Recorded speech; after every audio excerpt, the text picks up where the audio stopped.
The views and beauty of Utah's landscapes are unmatched, but its hidden gem is its waterfowl. We're here for one reason: the Tundra Swan and its lore. The majestic majesty of that bird in flight. And to share that in camaraderie with others who have the same passion.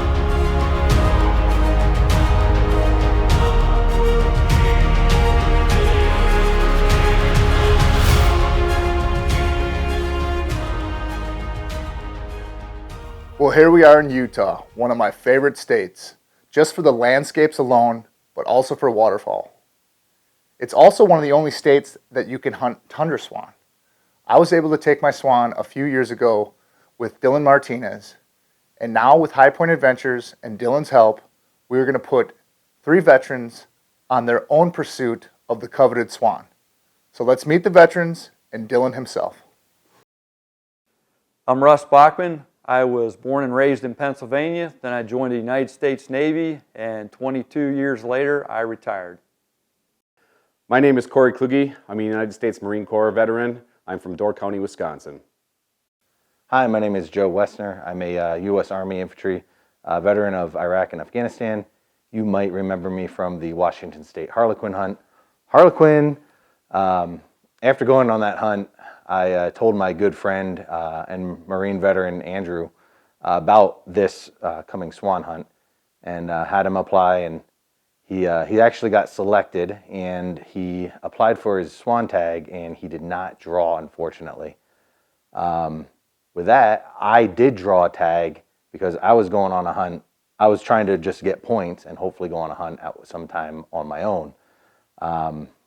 So by chance, I got a tag. There was an empty spot, and Andrew actually reached out and said he wanted me to go in his place, which I'm very grateful for. And there was an open spot, and you needed to have a tag, and I happened to have a tag.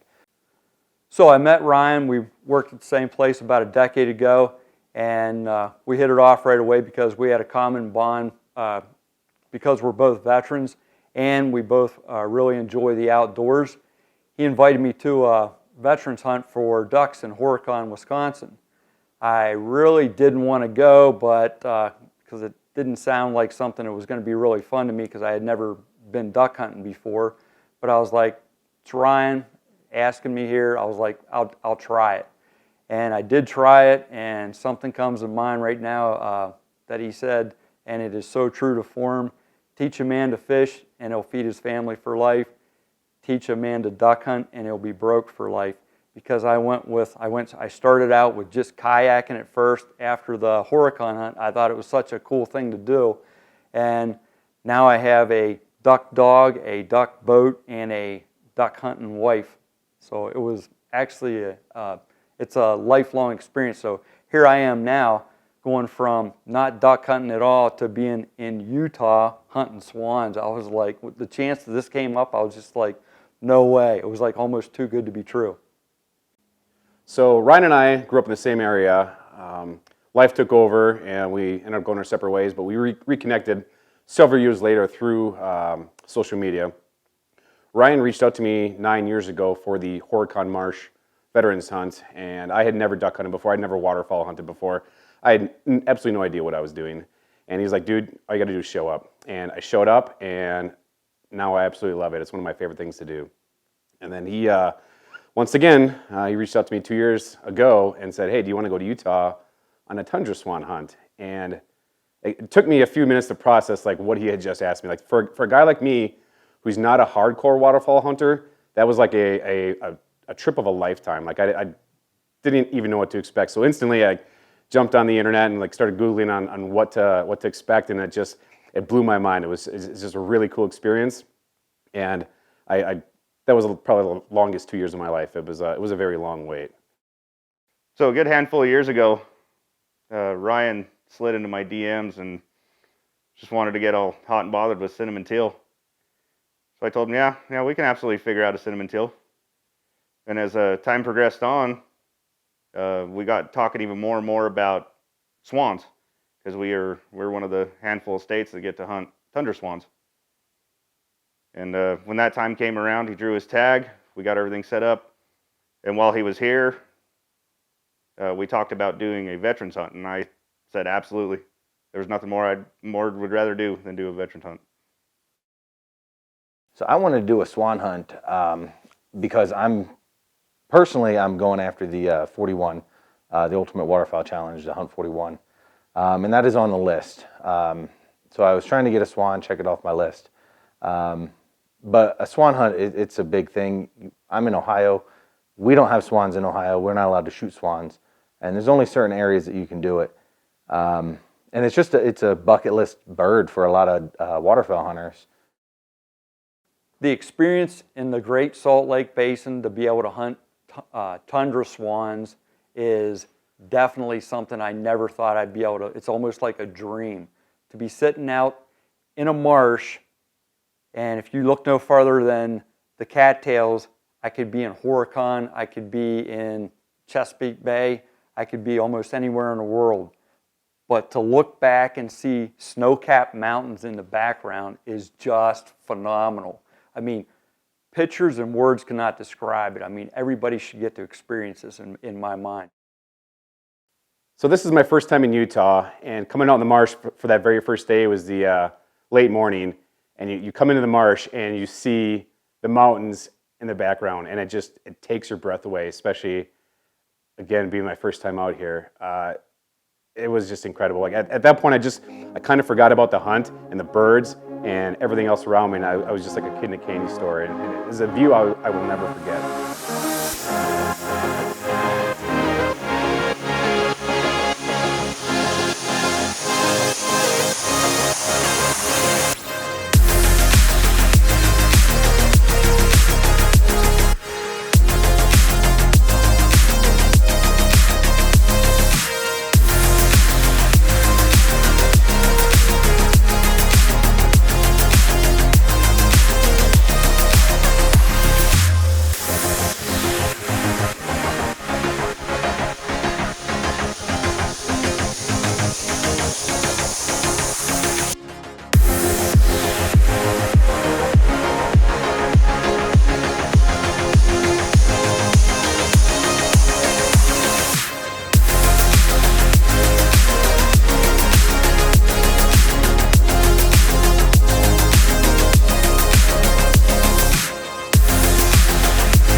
Take him.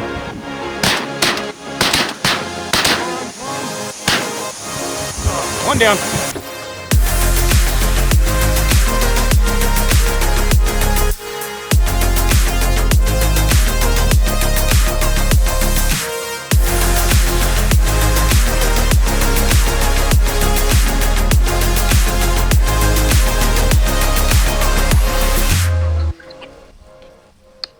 What's up?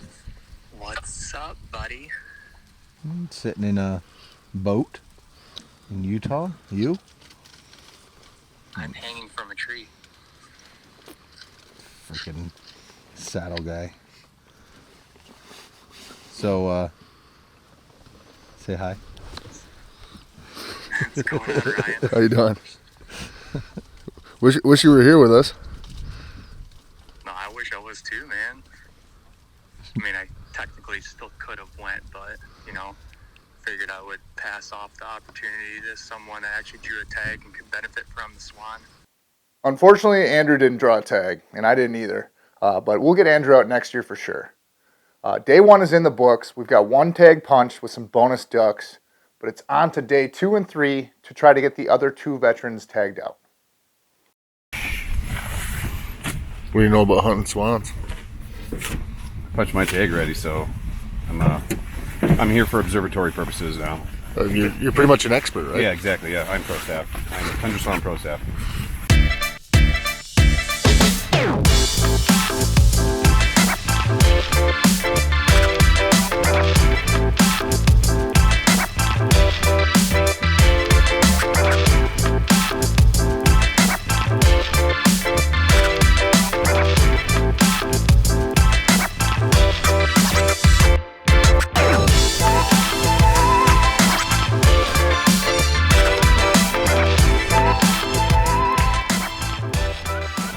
It is a well-known phenomenon, and any waterfowler will tell you that if you have to go relieve yourself, that's when the birds start working. I had to go, and that's what happened. A swan came right down the chute, and I wasn't there to film it, and Joe hammered it.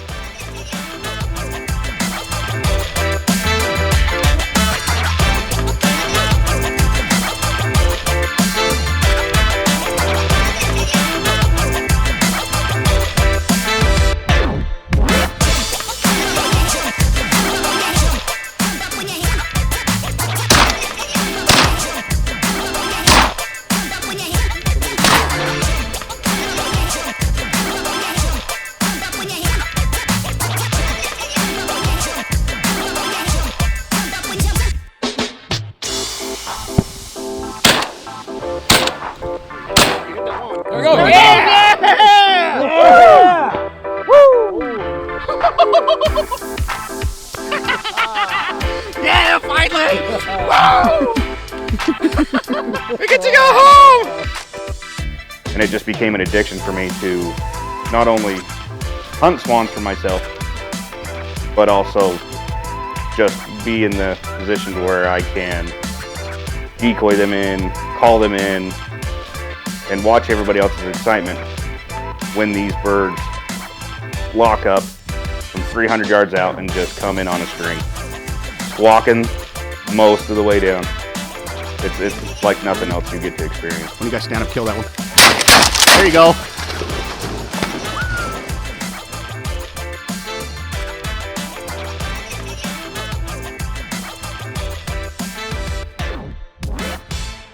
Seeing the Horicon Marsh Veterans Hunt grow over the years, and then watching Ryan and High Point Adventures replicate that model and just expand that veterans network across the country is a very powerful thing. It's healing. It's very, very healing. We didn't know each other before we got here. You know, we were in a group text. We met one time for maybe 10 minutes at Horicon, and you know, here we are. We met at the airport, and it's just been jokes and, you know, having a good time, ragging on each other. It's that camaraderie that you build, and it's extremely, extremely healing. I can't say how much I appreciate being able to be a part of these events that High Point Adventures holds. I want to thank the donors. I want to thank everybody involved. A lot of people do stuff behind the scenes that are never seen. Seeing the brotherhood, the companionship at those events is what makes this all worth it. You meet guys that you've never met before in your life, and you instantly start talking about your background and where you came from, what you did in the military, and it's like you've known each other since you were childhood best friends. And seeing that grow year after year after year, like I've made lifelong friends that I don't know what I would do without them at this point in my life. Like they're so important, yet I've only met them a handful of years ago, and that's just I think that's really, really awesome. Like there isn't another event like a veterans hunt where I don't think that would ever happen. Being able to be as a veteran on a hunt is a great thing. I run a nonprofit called Ultimate Veteran Adventures, and we take veterans out all over the place, hunting and fishing, doing exactly what Ryan does here. We've worked together a few times, and you know, it's great seeing what he does with the nonprofit and how he runs this versus how we run ours. And there's a lot of work behind the scenes that people don't see. But being able to be here as a veteran means a whole lot, and it's more healing than it is, you know, behind the scenes kind of work. That's healing too, and you know, we get to hang out with the other veterans that we take out. Ryan gets to hang out with us. It's such a good time, and you know, it means so much to be picked and selected as one of these, as a veteran on one of these events. And I feel blessed to be a part of this networking. It's almost a phenomenon to be able to continue networking after retiring from the Navy for so long and still be helping other vets and being helped by other vets, because the camaraderie that these events allow is life-changing to many. I would like to send out a sincere, heartfelt thank you to Dylan Martinez and his family for taking the time out of his day to take us out on the marsh and put us on birds. Guy rolls up with a glorious mullet, and I know what to say about mullets. They're business in front, party in the back. And when it comes to waterfowl knowledge and calling them birds, the guy's 100% business. And the party part of it, man, when he's in the boat with us, he has no problem firing back insults, which is just, it's very fun. And I love it. And I want to give another thank you to Apex Ammunition for providing the shells for our hunts. And I am beyond grateful to the point where I can't say thank you enough. So when I can get these chances to take veterans out especially, it means the world to me, because I get to share the enjoyment that I have for this with other people, and a lot of people that don't get to experience these same things in this state that I grew up in. It's a beautiful place. We have a super variety of birds, but swan hunting is something special. And when I can give that back to guys that have given their time and their life for this country, I do it every time.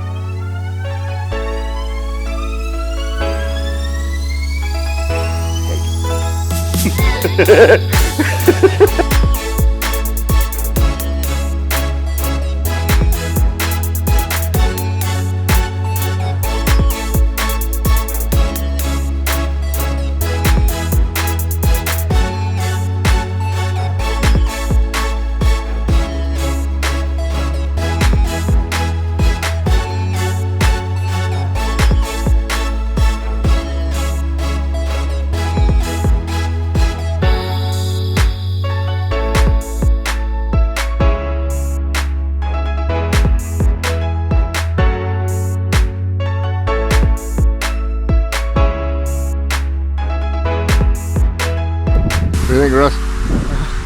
I never thought I'd do this. Thanks, Buddha.